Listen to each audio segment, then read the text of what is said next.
Hey guys, this is part two of the distribution line protection lecture for UMaine EET 423 protective reline class. Last Tuesday, I believe we made it all the way up to line sexualizers, and now we're going to get into more detail about automatic reclosing. This subject probably applies to distribution lines, and it applies to transmission lines. But we've been talking a lot about reclosers, and some of the distribution line schemes that are reliant on reclosing. So thought this would be a good um, a good time to go over it. So as we've talked about before, 80 to 90% of faults on overhead distribution lines are temporary in nature. Again, it's that the pesky squirrel, right? You know, he'll get in between an energized conductor and he'll burn up and he'll fall off. Oops, I have.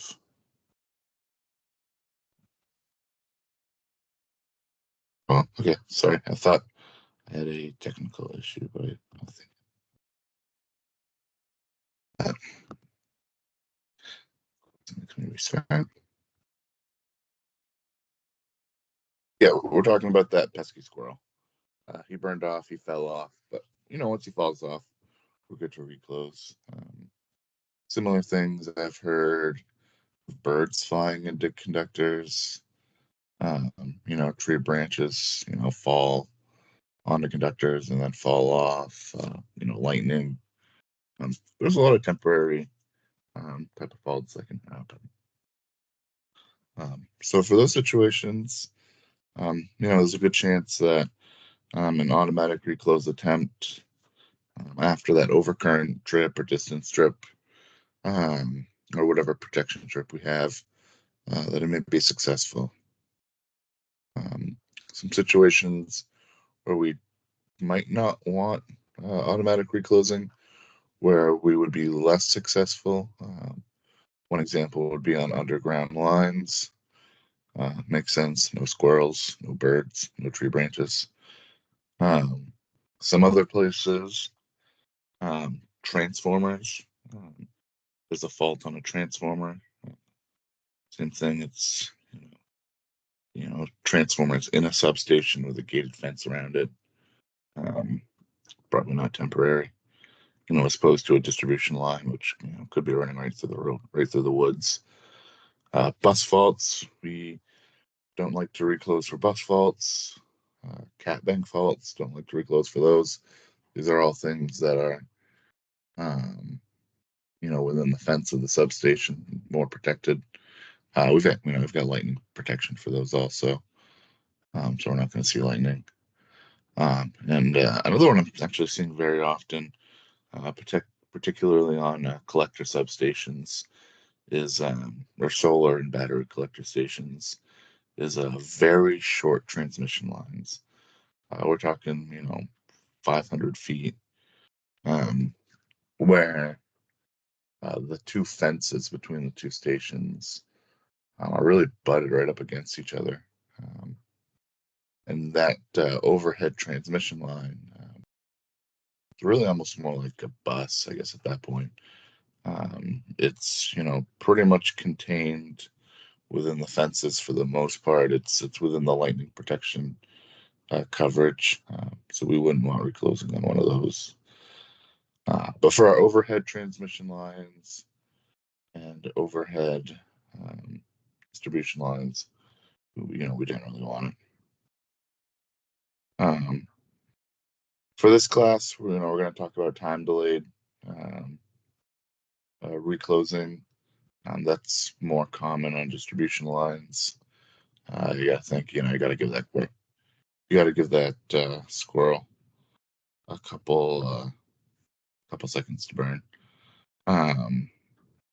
On high voltage transmission lines, they do have something called high speed reclosing. They use it when they don't want any system separation. Um, that's that's a different thing. Multiple reclose attempts may be used. I've seen as many as 4. It's fairly common in Maine. Other places I've seen 2. Um, it depends, I suppose. Particularly, what utility standards you have, and then also what types of schemes you're using. Having fast and slow curves. Um, you may want more if you're doing a few saving scheme, but if you're not, maybe you want less. And then reclosing may be used for ground faults only or phasing ground faults. Also depends on utility preference. I think of the the faults that are successful reclosing. Those are generally ground faults. So some places only like to reclose on ground faults. Um, like a 3-phase fault, for example, almost never, a successful reclose. As I think we talked earlier, a lot of times that's actually, technicians leaving safety grounds on the equipment for safety. Wouldn't be successful. Um, Line to line, those could be temporary, but I can see wanting to reclose on those. But some places actually they don't. They only do it for ground faults.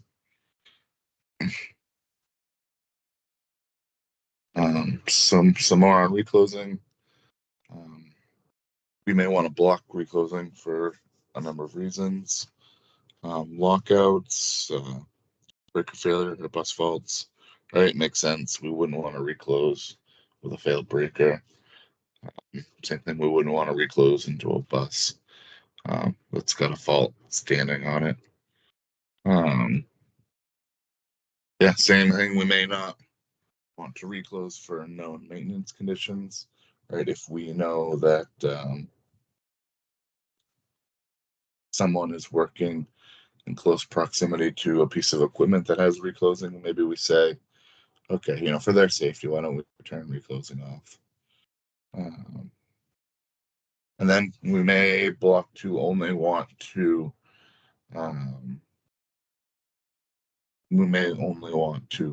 reclose for a certain portion of the line. So let's say we know that we have um, let's say a 10-mile line, and we know that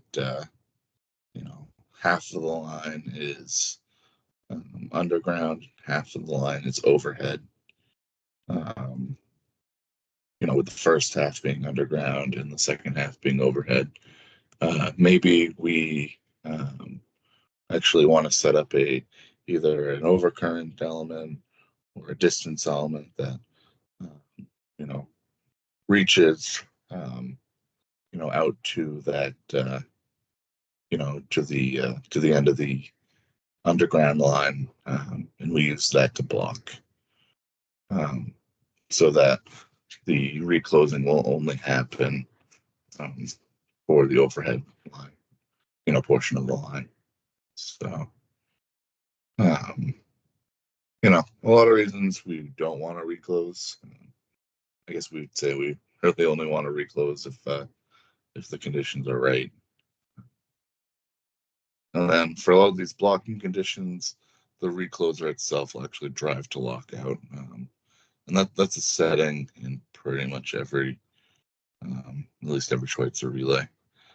It's the 79 DTL, where, reclosing really just can't be used. And then reclosing may have other supervisions that don't drive the reclosing scheme to lockout. Some of those might be a hot bus behind it, right? But it's no point reclosing into a dead bus. You're not gonna restore anything. So that might be common for a distribution feeder breaker. And then if there's distributed generation, sync check, hot bus, deadline,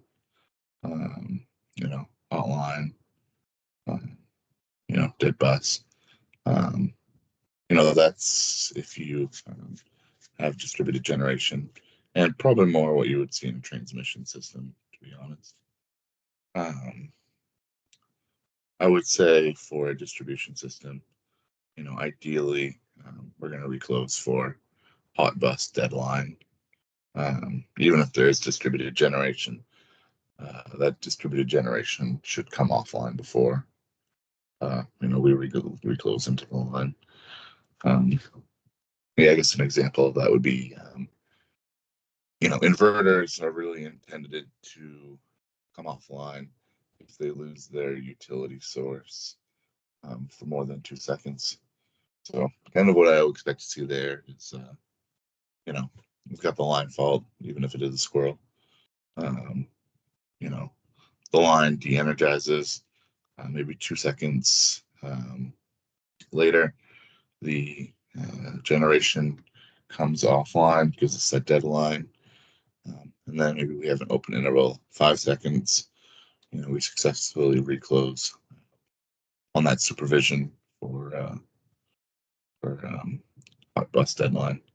That's kind of what I would expect to see on a distribution feeder breaker or recloser. So this is kind of the reclosing sequence. I think you get this out of the that's the 451 instruction manual. Seems to actually be the one diagram that they give pretty pictures for. Most other diagrams are actual logic diagrams. But I think the logic, if you were to look at it as a logic diagram, would actually be pretty complicated for this. So they show it like this, which is nice to see. But if we want, run through a successful reclose here. So it pretty much starts. Do we get a reclose initiate? If the answer is yes, we going down. Is the skip shot asserted? That's a very specific thing that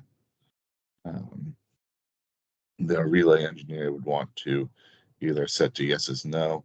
For simplicity, we'll say no. Has the line been opened 3-pole? Did the breaker trip? Is the current gone? We'll say yes. And it's been open for a specific period of time. Okay, we'll move on to the open interval. Let's say, we have an open interval of 5 seconds, however long. How long do we want the breaker to stay open? So we get through that timing. Have we met our reclosing supervision? Is the breaker allowed to close? Do we have our live bus deadline? Okay, we do. Yes. So we increment our shot and we issue a close command. So we issued a close command to the breaker. Did the breaker close? Let's say yes, right? It worked the way we wanted it to. Is the block reclaim timer asserted? Feeds back onto itself. Looks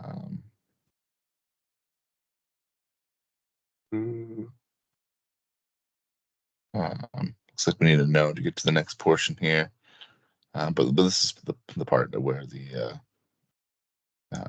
it's really intended to reset itself. and start back over. So yeah, that's how it looks, I guess, in the instruction manual.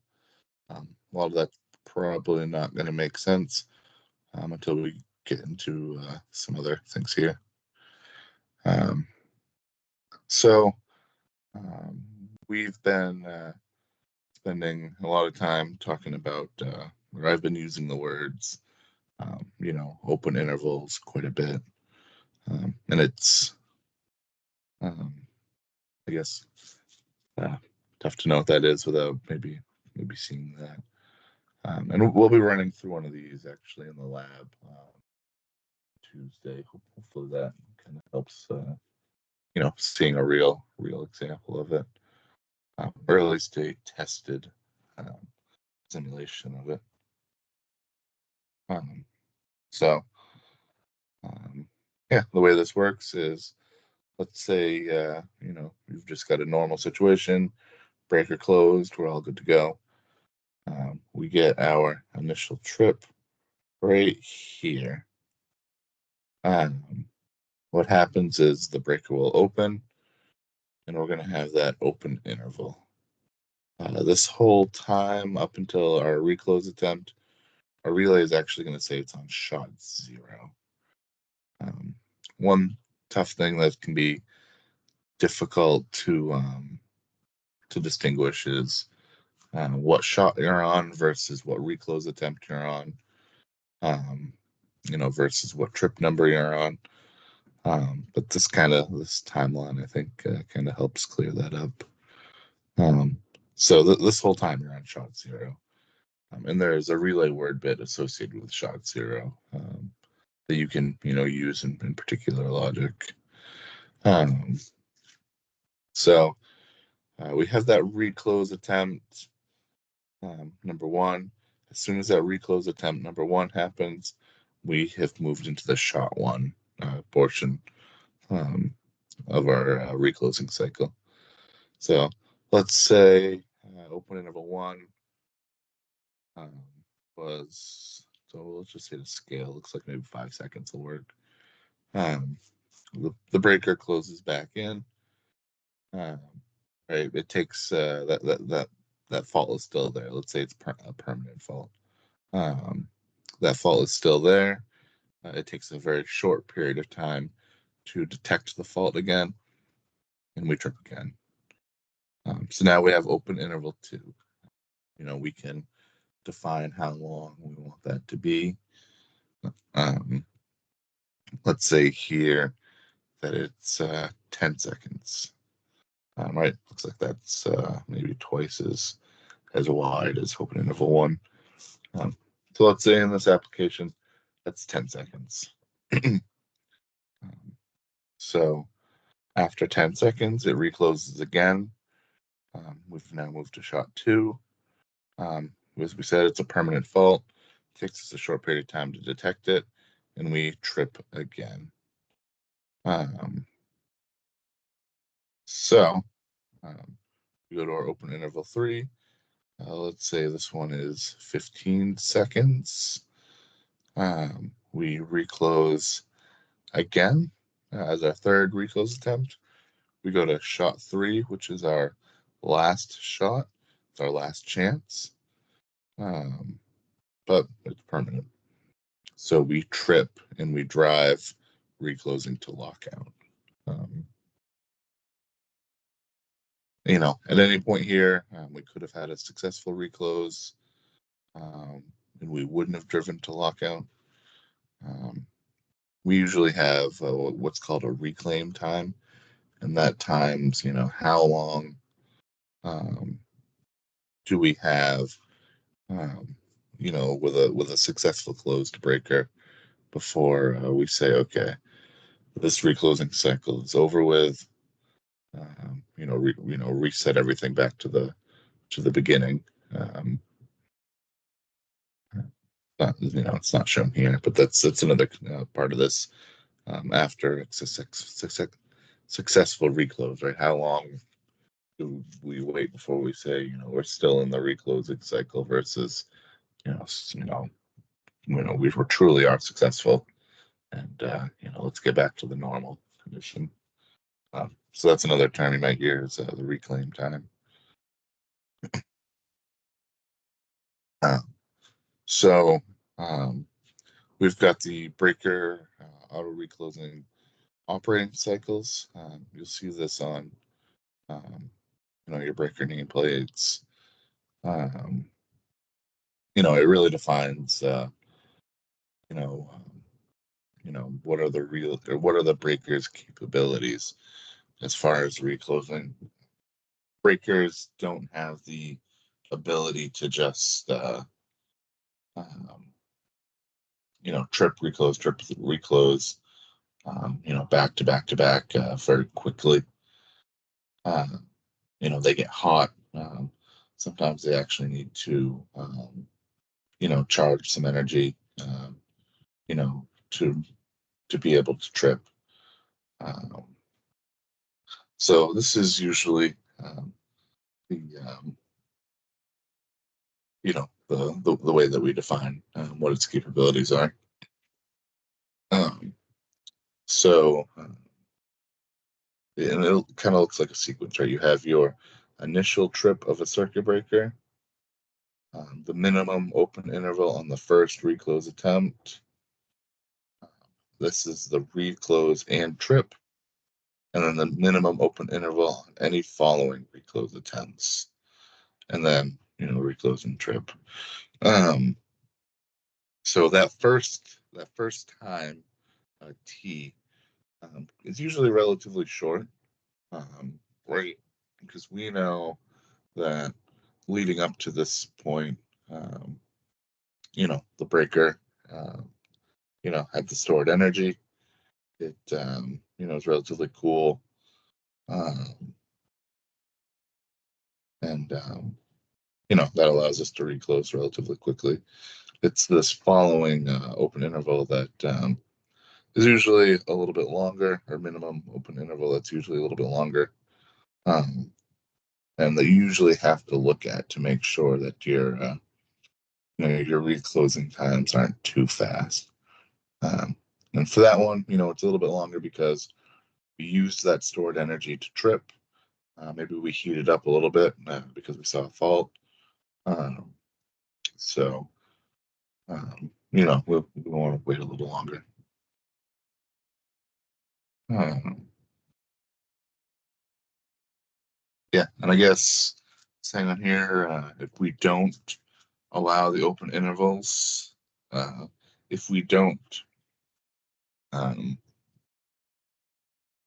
set our open intervals longer than the minimum open intervals, we may, derate the breaker should another trip immediately occur. I think there's math you can do to figure out how much it was derated as far as, interrupting capability. Um, I've never done that math. I probably never will. Right, we don't plan to operate the breakers outside of their capabilities. We specify breakers and settings that can meet the application that we need. So, uh, so we've got an example here. I took a snip of Siemens vacuum circuit breaker.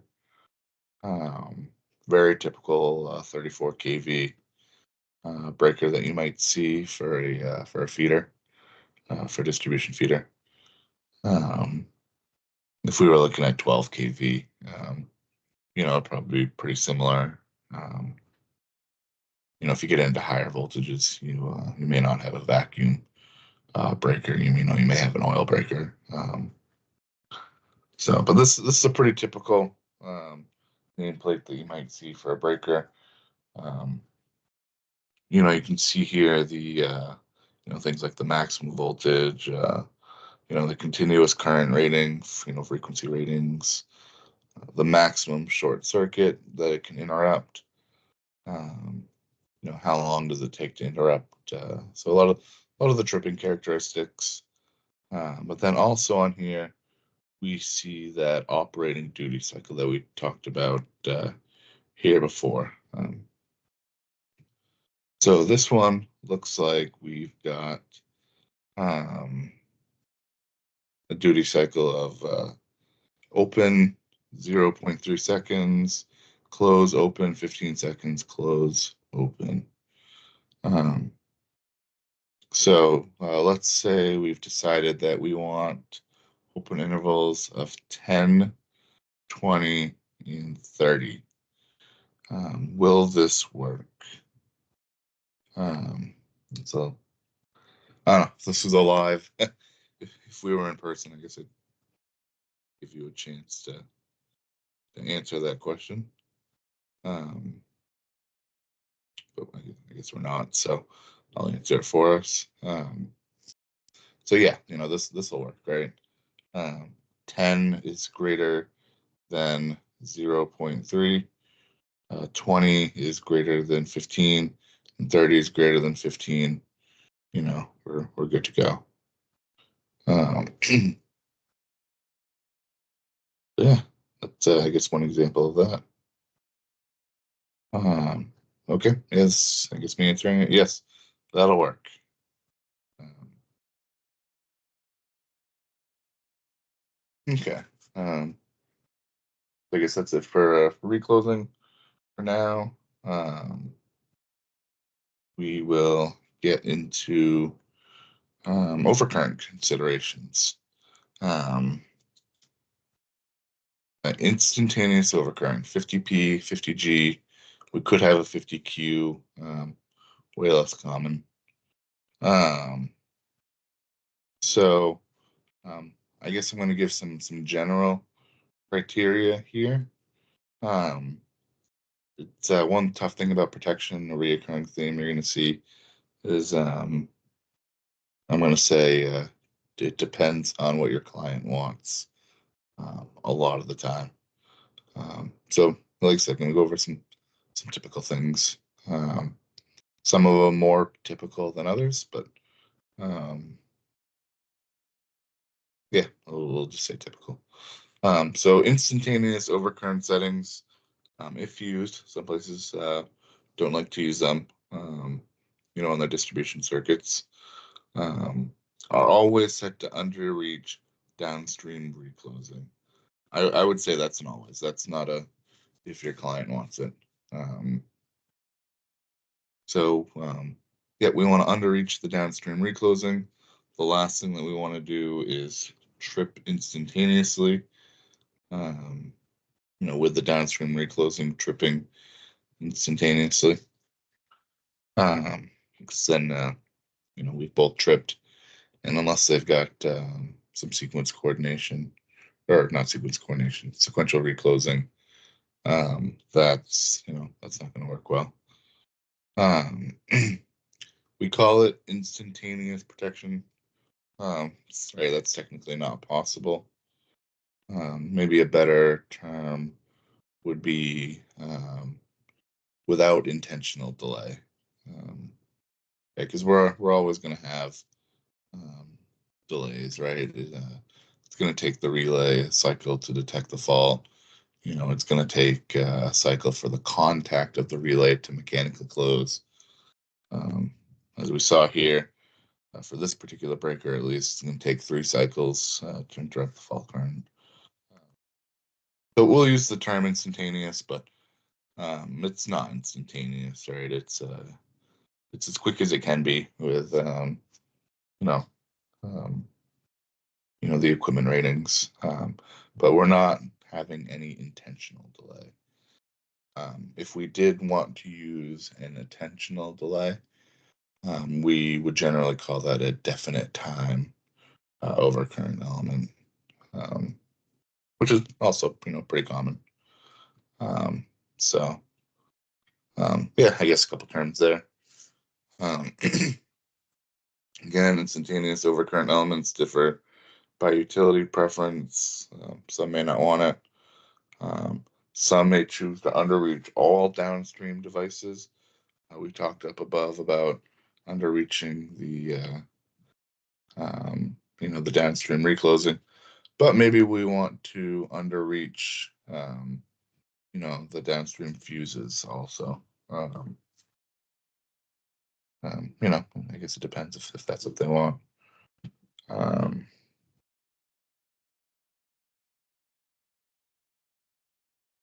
Yeah, some may accept overreaching a fuse or relaying if reclosing is used on the upstream device.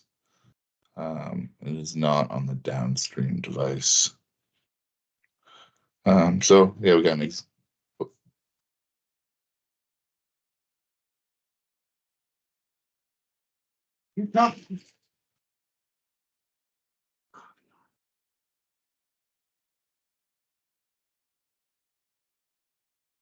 um, for example, let's say a tap transformer has high-speed differential. The upstream relay may reach into the transformer, knowing that both the line and the transformer relaying will operate for transformer faults. The transformer will lock out for this line fault. Um, you know, the transformer will lock out for this fault, but the line will auto reclose and restore the voltage. Um, sorry, the transformer will lock out for this fault, and the line will auto reclose to restore the line. Um, so, at the end of the day, that would be okay, because we didn't lose any customer load. Um, sometimes our instantaneous elements need to be selected to not reach through tap transformers into lower voltage levels. So the situation, above with the tap transformer, maybe we say, okay, we can reach into that tap transformer, but we can only reach 50% of the way through that tap transformer. um, and then coordination benefits, often influence the decisions there. Um, you know, what are the odds of something like that being successful? What are the chances that we can prevent permanent outages, things like that. So those typically go into the decision making. We look at the pros and the cons. Um, so distribution line, um, 50p and 50G elements are often set to 125 to 130% of the maximum phase or ground current for a fault that they don't want to overreach. Whether that be the remote bus, whether that be the first protective device, whether it be the first protective device with reclosing. We pick a spot. Um, we would typically set our pickup to 125% of the maximum fault current that our device can see for a fault at that spot. So we can go over an example here. Say the protection engineer has decided they want to set a 50p element and a protection relay. Their client's standard is to set it to 125% of the maximum fault current for the first downstream device on the distribution line. So the max fault current for a fault at the first device, let's just say it's, I guess, a recloser, is 4,000 amps, and it's for a 3-line to ground fault. It's pretty common usually. A 3-line to ground fault is your maximum fault current. Line-to-line fault is always less, and it's by a certain percentage, which I can't remember off the top of my head, maybe 86%. That may be wrong. Yeah, but it might be right. It's a constant percentage usually, as long as the positive and negative sequence current, or positive and negative sequence impedances are the same in the system. And sometimes your max fault might be a ground fault, but that really depends on how close you are to ground sources and such. But okay, yeah, for this situation, it's 3-line to ground fault. And the relay has a CTR of 240. So this is a pretty straightforward, simple calculation. It'd be 125% of that max fault current over the CTR. In this situation, that pickup would be 20.83 amps secondary. Yeah, fairly simple calculation there. If it's non-directional, the 50P elements need to consider both phase and ground faults. Right, because if you had a ground fault, you're going to have that current on phase A. If it was a phase A to ground fault, so that will cause your phase element to operate. 50G elements just need to consider ground faults, right? Because a 3-line to ground fault or a line to line fault is not going to have any residual current. So it just needs to consider the ground faults. Last thing, it may not make sense to use a 50 element if the closest device is very close to your relay. So we'll see that sometimes, right, where we'll do this calculation. We'll do 125% of the maximum fault current, and we'll be like, oh shoot, that's more than our relay will ever see, even for a fault at our relay. This thing will never operate. Let's just get rid of it. So, on a short line, maybe we don't want it. Inverse time overcurrent considerations. We got them for phase and ground. We could have them, I guess, for negative sequence. Definitely less common for negative sequence, but it exists. We would see them every now and then, negative sequence for some inverter sites, but we're starting to learn a lot more about those inverter sites and have realized that's not a good idea. So inverse phase time over current settings must be set above peak measured or expected load, right? We don't want to trip on load. Like I said, it's client specific, but 200% margin is pretty typical. We must be able to detect the minimum fault current. Again, client specific, but after 2% margin is typical. We want to coordinate with upstream and downstream devices. By that, I'm saying we want to operate after downstream fuses and reclosers, and we want to operate before upstream devices. And that just allows us to take as minimal customers off, as possible. And then a little bit different for ground fault or for ground overcurrents. They're set above the peak measured or expected imbalance. So usually a little bit tougher of one to get exactly. Often 3I0 isn't something that they measured beforehand. Like if you're going to rip out an electromechanical relay to replace it with a modern relay, probably that previous device didn't have this information available. So a more common value that we would see would be the peak loading, because they probably did keep track of that, and that's what we used for our phase overcurrent. But again, client specific. We would want a percentage of that peak load, and 20 to 30% may be typical.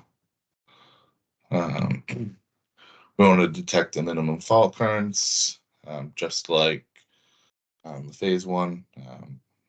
But this time I would say 33% margin is typical. We can be a little bit more sensitive because we don't have to be set above load. And then we're really trying to detect some high impedance ground faults also. So, a little bit more sensitivity is probably more common. And the coordination is, very similar. Our goal is really to operate, after downstream devices and before upstream devices. The ground coordination with the downstream reclosers would be very similar to the phase, right? We would just coordinate our ground element against their ground element. Easy peasy. But if we've got downstream fuses, maybe a little bit of a different story, right? Those fuses have got to overcome loading, so they may be their ratings may be a little bit higher. And sometimes we need to accept an intersection between our time current curve for our relay and their total clear time for the fuse. So, that's a consideration. And maybe that doesn't happen, right? We may be set to 20% of the peak load for the backbone of the feeder, and our fuses maybe taps. So maybe that's not a concern, but sometimes it is. So worth mentioning. So an example of an inverse time overcurrent element. Let's say a distribution line has a peak measured load of 600 amps. The minimum phase fault current is 3,000 amps. And the minimum ground fault current is 2,700 amps. Imbalance has never been measured on the line. And this is a recloser, has a CTR of 1,000. It's a very typical value for reclosers. A lot of them have a CTR of 1,000. Kind of built in. So we'll run some numbers on this. 200% of peak load is 1,200. 50% of the minimum phase fault current is 1,500. We have an acceptable pickup range from 1,200 to 1,500 amps primary, or 1.2 amps secondary to 1.5 amps secondary. That's our acceptable range. Anything between those two will technically work. I would probably try and pick something maybe in the middle, maybe a little bit closer to the sensitive side. I may look at that and be like, okay, I'm going to start with 1.25, maybe where I would start. But like I said, it's an acceptable range if you want to start at 1.3. You're not wrong. And then you really dial down your exact pickup time dial in curve selection when you coordinate against the upstream and downstream devices. Like maybe I start with 1.25 and I'm seeing, it's not quite getting me what I want.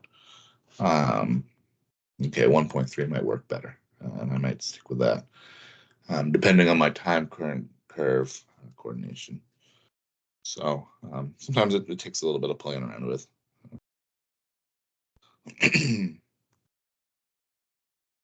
Ground inverse time over current example. Same recloser as before. The only difference is now we're looking at the ground fault current, and now we're looking at a percentage of that peak load. So line standard is used 30% of the peak load and 1/3 of the minimum ground fault. Okay, so now you have an acceptable range of 180 to 900 amps primary, or 0.18 to 0.9 amps secondary, as your acceptable, ground fault overcurrent pickup range. So very similar to the phase. Um, I'll pick a starting point there, and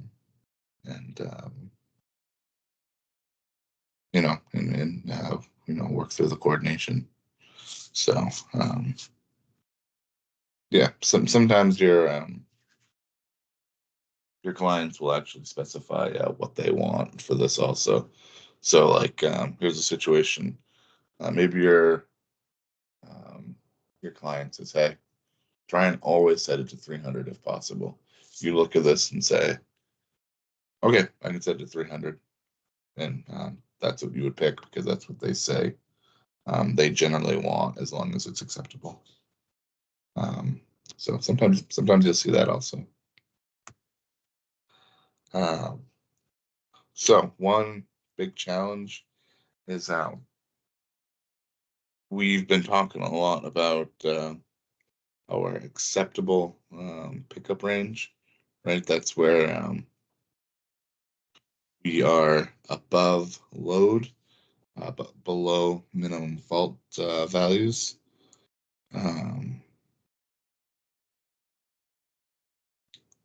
There, if that works out, then that's awesome. Most of the time, it does work out. But sometimes, when you do this 200% of peak load, it actually ends up, being greater than your 50% of your minimum phase fall. So you don't actually have a window um, of acceptable pickup. You can't set it above load and below, um, your fault sensitivity. So something's got to give, right? Um, there's a number of ways you can look at that. A few tools we've got in our back pouch to address that. Um, but we'll go over some of those. Sometimes it's as simple as you, the utility, saying, "Okay, we need the sensitivity, right? We can't let a fault hang out there. We need to be able to detect it. We need to just know that we can't operate, at that high of currents because we'll trip off." So sometimes it's that simple, right? They just take note. Hey, we can't operate that high. Um, they usually don't like to do that. So some other ways that we can do it. We're going to go over here in a second. One's called cold load pickup. Um, there's other things called load encroachment. We're probably not going to get into load encroachment. You probably will get into load encroachment on your transmission line protection class, but because it's a lot more common there. And then lastly, sometimes you can use an under voltage supervision, but I don't love doing that either. So cold load pickup of all those options, probably the most common on a distribution line. So cold load pickup. Normal load has diversity, meaning that not everything's on at the same time, right? Um, you're not going to have everything on in your house at the same time, usually. And if you do, your neighbor probably doesn't, right? Um, you know, you got to think it's spread out a little bit. Um, that's under a normal situation, right? Not everything's on at the same time. When a distribution line has been de-energized for an extended period of time, the load will become cold. Up here in the Northeast, um, you know, that's probably literal. your house becomes cold. But it may be more than that, right? It may be, let's say for industrial facilities, certain processes are going to need to recover. So it's, somewhat literal, but not always. So when the line is re-energized, the reline will need to pick up this cold load. Right? It's not going to be as diversified as before. It's going to be a lot of people turning everything on all at once. So some examples of this cold load that lead to increased loading are transformer inrush. That one is pretty quick. I think it can last technically up to 10 seconds, but usually a couple cycles is more of what we're thinking. Motor starting, heating elements, air conditioning, pressure, liquid levels that need to normalize. I'm sure there's a handful of other things that need to turn back on. But during cold load conditions, the peak loads may be a lot higher than normal peak loading conditions. It's very difficult to get an exact number on how much higher, but we can agree that it's going to be higher. And oftentimes, we'll use some typical values to get us there. It works out.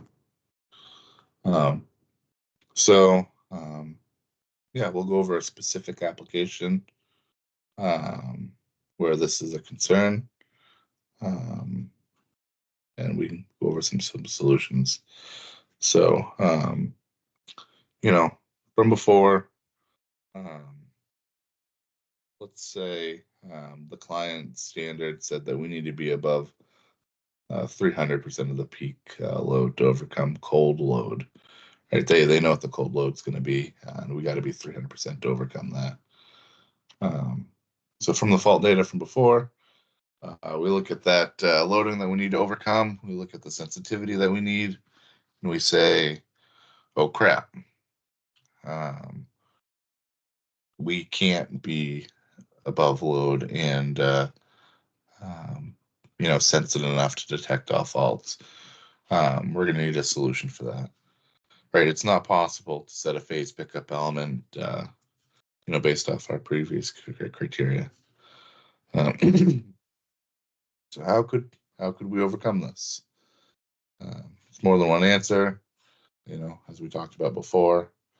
None are perfect. Right? Even cold load pickup's not perfect, right? Because if that fault does happen during our cold load pickup timing, we're not going to see it. We will eventually, but it's going to take a long time. So none of these solutions are perfect, but we'll go over the cold load pickup in detail. So we are going to use cold load pickup to address this concern, or cold load pickup settings per se. So what if we change the pickup, but only when we know that the cold load or only when we know that the load has gone cold, and only until normal diversity has been restored. This is the whole concept behind the cold load pickup logic. So if we can find a way to determine it has gone cold, we can enable a pickup that is less sensitive, and then once it's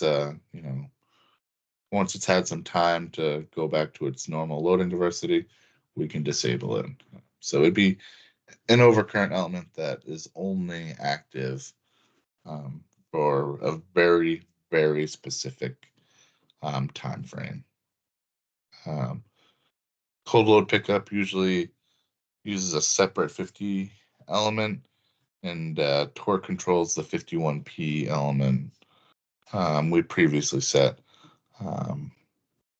The curve shape doesn't change, but is instead cut off to prevent the operation for the cold loads. That can be tough to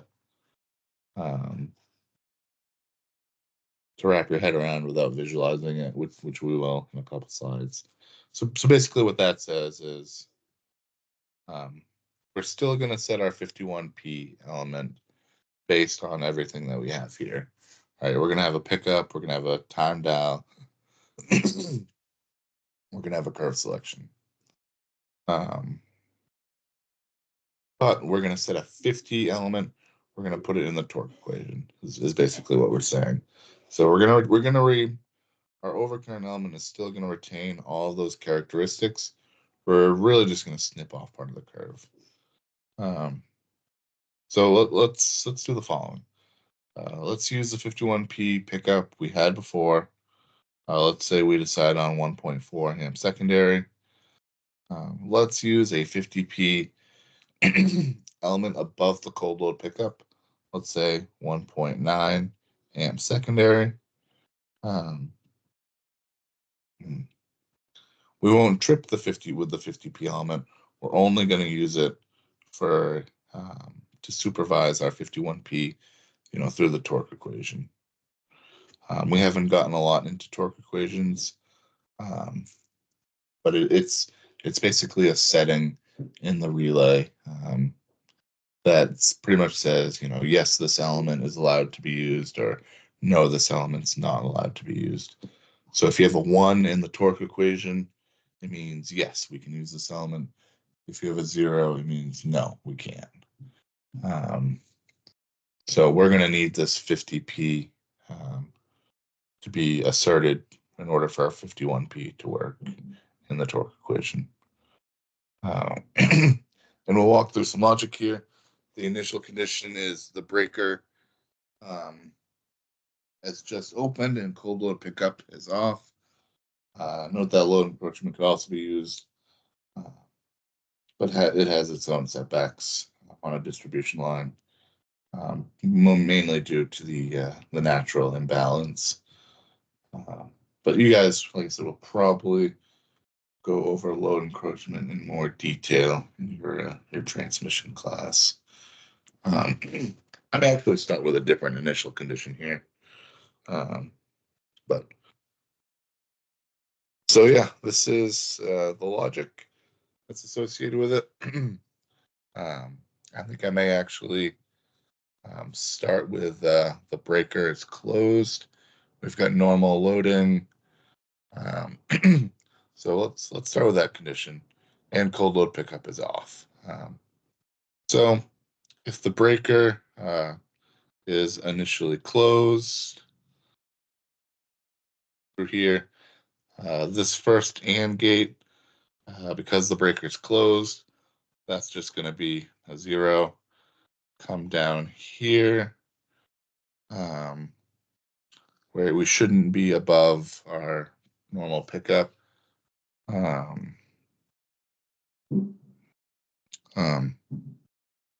So that will have timed, and that'll send a trigger to reset our cold load pickup. That's fine, we're already off, so it won't actually do anything. And then coming down here, our cold load pickup is off, so that'll be a 0. So in this normal state, nothing's happening. So let's say this breaker opens. When this breaker opens,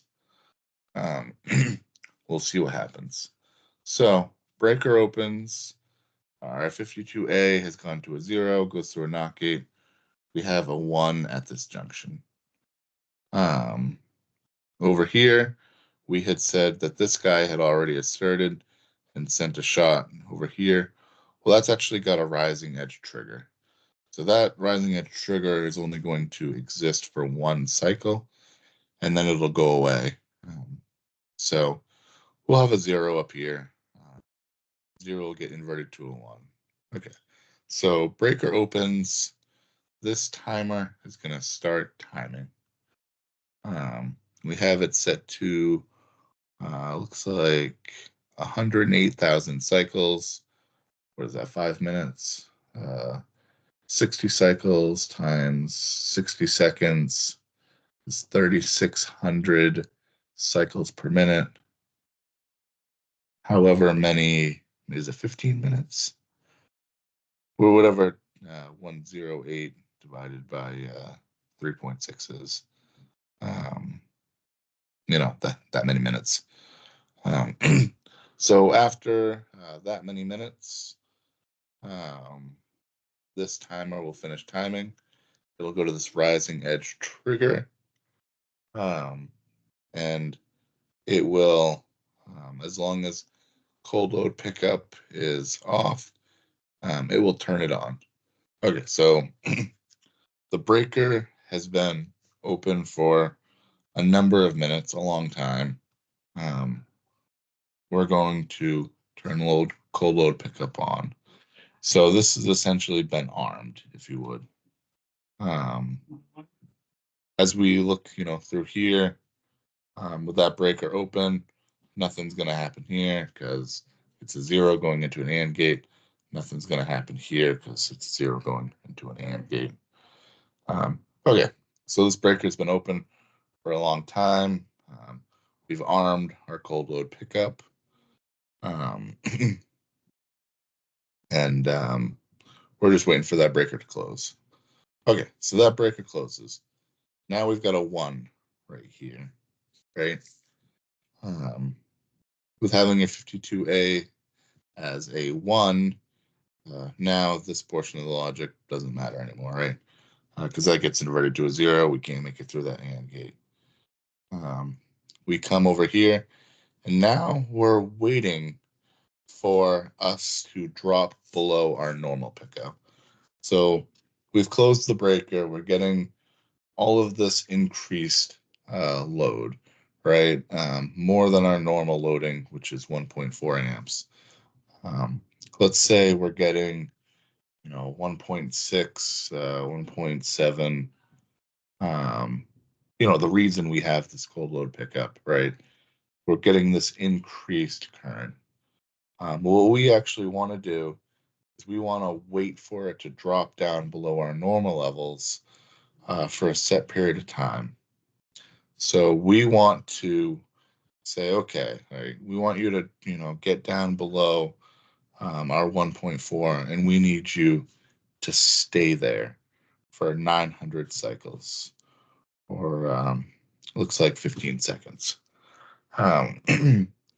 So if you drop down below our normal loading and you stay there for 15 seconds, okay, we don't need cold load pickup anymore. We'll use a rising edge trigger, and we will, reset our cold load pickup. And it'll be turned off, and we've gotten back to our initial condition. Let's say there is a fault out there. Let's say there's a fault out there, and we're never going to reset, right? We're above load. We've got a fault. With our cold load pickup, we're never going to detect that fault. In that situation, we'll actually come over here. If the breaker's closed, and the cold load pickup has been on for a very long time, long enough where it's like, okay, we gave it a chance for the diversity to get back to normal. Then that'll reset our cold load pickup logic also, because we can't have this thing hang out forever. So that's another way that it can be reset. We didn't get into much detail about how our torque equation works. So if cold load pickup is on, we need to be above, right, because we have an AND gate. If our cold load pickup is on, we need to be above our overcurrent element that we set at 1.9. If it is, it comes through this OR gate and it goes through our torque control, right? It allows our overcurrent element to operate. If our overcurrent element does operate, it goes through the trip equation. The trip hits the breaker. Great. That's if cold load pickup is on. If cold load pickup is off, we come down through here. We have a 0 because it's off. It goes through this NOT gate, and it's allowed to go through the OR. And then we have a 1 in our torque equation. And our torque equation can work normally based off of its pickup of 1.4. So, yeah, that's the cold load pickup.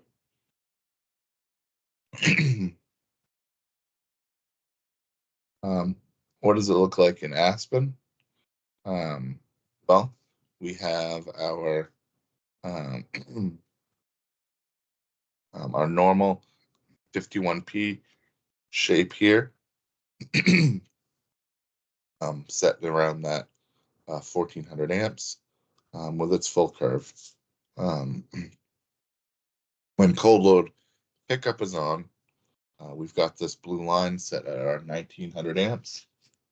And you can think of it as it snips off everything to the left of that line. So we still retain this shape right here. It's exactly as it was before, but we've snipped off that part of the curve to the left. We're not going to operate for anything on that part of the curve. But the curve shape doesn't change. If we would have changed the pickup of the 51P element, that actually would have changed the whole shape of the curve. And this would have looked totally different. So I just want to make sure we're not getting it confused, that we're changing the pickup. We're keeping the pickup. We're just giving it a supervising element.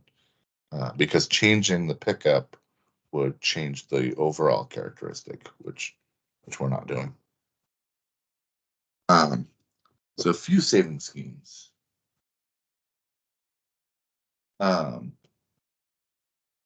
As we said earlier, those overhead distribution faults are temporary.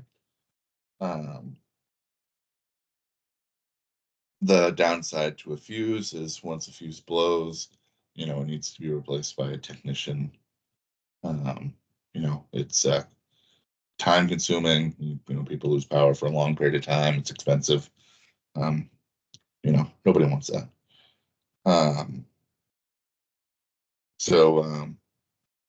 Yeah, it's a big burden also. They're probably short-staffed. If an upstream device with automatic reclosing operates before the fuse, though, the fuse can be saved. If the upstream device operates first, additional load may be lost. That's the downside. Right, we call that a miscoordination. How could we overcome this? The answer, fast and slow curves.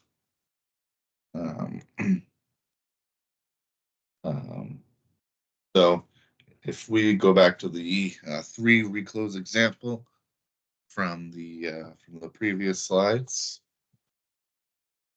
which one was it here? Here it is. If we go back to this example, maybe we can have that first trip be a faster curve, and the second and third be a slow curve. Or maybe we could have the first 2 be a fast curve and the third one be a slow. Or, we can set it up any way that we want. Basically, the way that we do this is we mentioned that our shot 0, shot 1, shot 2, and shot 3, and last shot are all available to use in relay logic. Well, maybe what we can do is set up 2 separate overcurrent elements. One that's fast and one that's slow. Right, the fast one having a smaller time dial, maybe, and the slower one having a higher time down, maybe. And what we could do is say, okay, that fast one, you only get to operate on shot 0 and shot 1. The slow one, you only get to operate on shots 2 and shot 3. Is how we could set that up.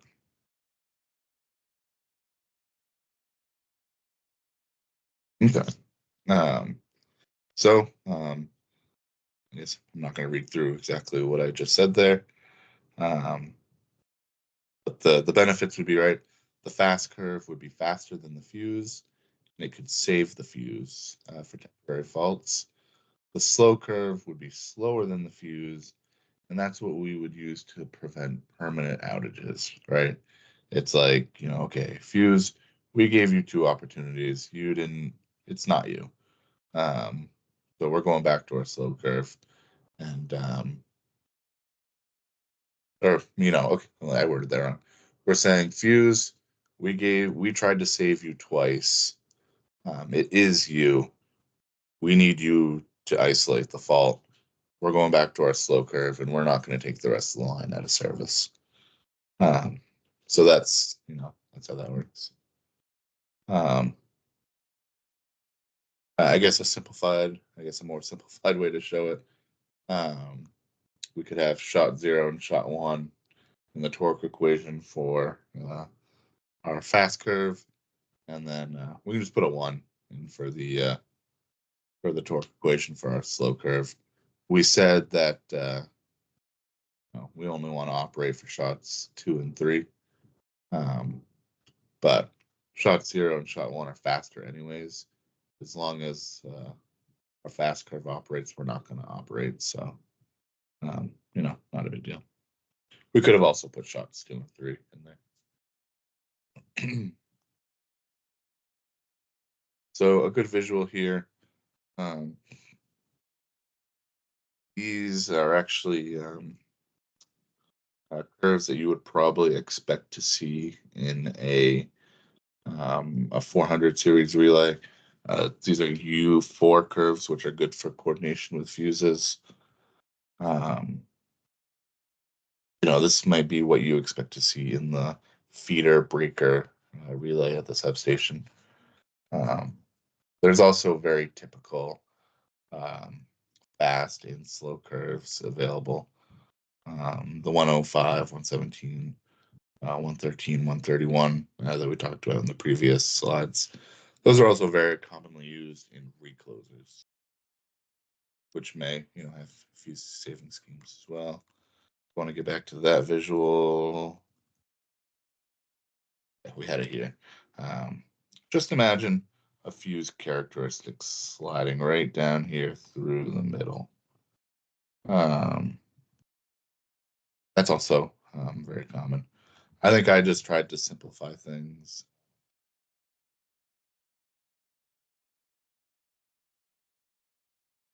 Looking at the phase and the ground overlay there just makes it, I guess, a little tricky. If you were to put a fuse in there, there'd be a lot going on.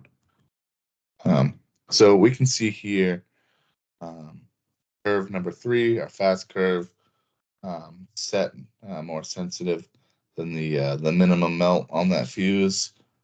Curve number 2 is set up above that total clear. That fast curve 3, has the opportunity to save the fuse.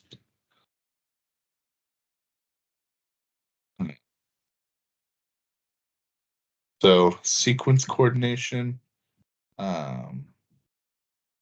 Sequence coordination gets a little bit trickier. Maybe a good time to cut it for today. Sequence coordination does go along with a few saving schemes, but it really gets into the relay to relay or relay to recloser coordination when both devices have a few saving scheme. So I think right now, probably a good place to stop. We'll go over that next class. It's like we still have a good amount. Okay. Looks like we got about 10. Okay. So we'll start with sequence coordination next class. We will try and move through it fairly quickly.